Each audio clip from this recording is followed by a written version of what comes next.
ముఖ్యమంత్రి చంద్రబాబు నాయుడు నిరుద్యోగ భృతి ఎప్పుడేస్తారు? ఎన్నికల ప్రచారంలో ఇచ్చిన హామీ ఏమైంది? విద్యాశాఖ మంత్రి లోకేష్, ఏఐవైఎఫ్ రాష్ట్ర అధ్యక్షుడు మజ్జడ యుగంధర్, ఏఐవైఎఫ్ శ్రీకాకుళం జిల్లా ప్రధాన కార్యదర్శి కొన్నా శ్రీనివాస్ డిమాండ్. శ్రీకాకుళం జిల్లా ఆంధ్రప్రదేశ్ రాష్ట్రం కూటమి ప్రభుత్వం ఎన్నికలలో ఇచ్చిన ప్రచార కార్యక్రమంలో భాగంగా రాష్ట్రంలో అనేక మంది నిరుద్యోగులు ఉన్నారని, ఆ నిరుద్యోగులకు ప్రతి నెల నిరుద్యోగ భృతి 3,000 రూపాయలు ఇస్తామని హామీ ఇచ్చిన నేపథ్యంలో ఇంతవరకు ఏ నిరుద్యోగికి కూడా నిరుద్యోగ భృతి ఇవ్వకపోవడం ఏమిటి అని ఏఐవైఎఫ్ రాష్ట్ర అధ్యక్షులు మజ్జడ యుగంధర్, ఏఐవైఎఫ్ జిల్లా ప్రధాన కార్యదర్శి కొన్నా శ్రీనివాస్ ప్రభుత్వాన్ని ప్రశ్నించారు. ఈ సందర్భంగా ఈరోజు స్థానిక క్రాంతి భవన్లో పత్రికా సమావేశం ఏర్పాటు చేశారు. అనంతరం వారు మాట్లాడుతూ రాష్ట్రంలో నిరుద్యోగ యువతకు నెలకు 30,000 రూపాయలు చొప్పున నిరుద్యోగ భృతి చెల్లిస్తామని చెప్పిన ముఖ్యమంత్రి నారా చంద్రబాబు నాయుడు మాట ఇచ్చి మాయ చేశాడన్నారు. నిరుద్యోగ యువకుల ఓట్లతో అధికారం చేజిక్కించుకున్న కూటమి ప్రభుత్వం నిరుద్యోగుల ఆశల మీద నీళ్లు చల్లారని అన్నారు. తక్షణమే రాష్ట్ర ప్రభుత్వం నిరుద్యోగులకు ఉపాధి అవకాశాలు కల్పించి నిరుద్యోగ భృతిని ఇవ్వాలి అని, లేని పక్షంలో ఏఐవైఎఫ్ ఆధ్వర్యంలో ప్రత్యక్ష ఆందోళనకు పిలుపునిస్తామని డిమాండ్ చేశారు. ఈ కార్యక్రమంలో ఏఐవైఎఫ్ నాయకులు R Aravind, Y Venu, A Ramu, S Ramoji తదితరులు పాల్గొన్నారు.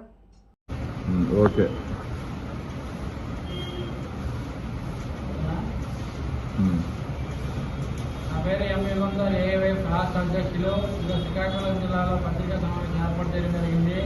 ఈ పత్రికా సమావేశంలో ముఖ్య ఉద్దేశం ఏంటంటే, రాష్ట్ర వ్యాప్తంగా ఎన్డీఏ గవర్నమెంట్ అధికారంలో రాకముందు ఎన్నికల ప్రచారంలో నిరుద్యోగ యువతకి 3,000 రూపాయలు నిరుద్యోగ భృతి ఇస్తామని చెప్పిన ఎన్డీఏ గవర్నమెంట్ ఈ రోజు 12 నెలలకు సంవత్సరం అవుతున్నా నిరుద్యోగ భృతి మీద ఊసి లేకుండా, ఈ రోజు క్యాబినెట్ చర్చలు లేకుండా, నిరుద్యోగ భృతి ఇవ్వకుండా నిరుద్యోగులకి నట్టేటు మోసం చేసిన ప్రభుత్వం ఎన్డీఏ ప్రభుత్వాన్ని మేము తీవ్రంగా హెచ్చరిస్తున్నాం.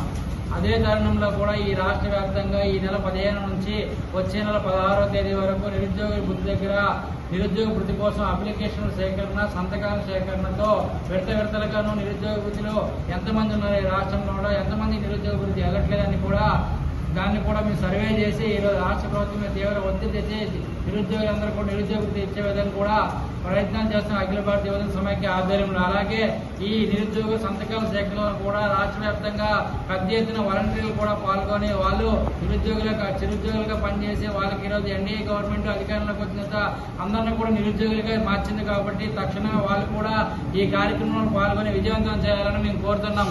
రేపటి నుంచి 16వ తేదీ నుంచి జరిగే సంతకాల సేకరణలో పెద్ద ఎత్తున రాష్ట్ర వ్యాప్తంగా అన్ని జిల్లా కేంద్ర, మండల కేంద్రాల్లో నిరుద్యోగ సంతకాల సేకరణ చేపట్టిన తర్వాత ఆ తర్వాత కలెక్టరేట్ల దగ్గర సామూహిక నిరాహార దీక్షలు, అలాగే కలెక్టరేట్ ముట్టలకు కూడా రానున్న రోజుల్లో పిలిపిస్తాము అని చెప్పి మేము కోరుతున్నాం.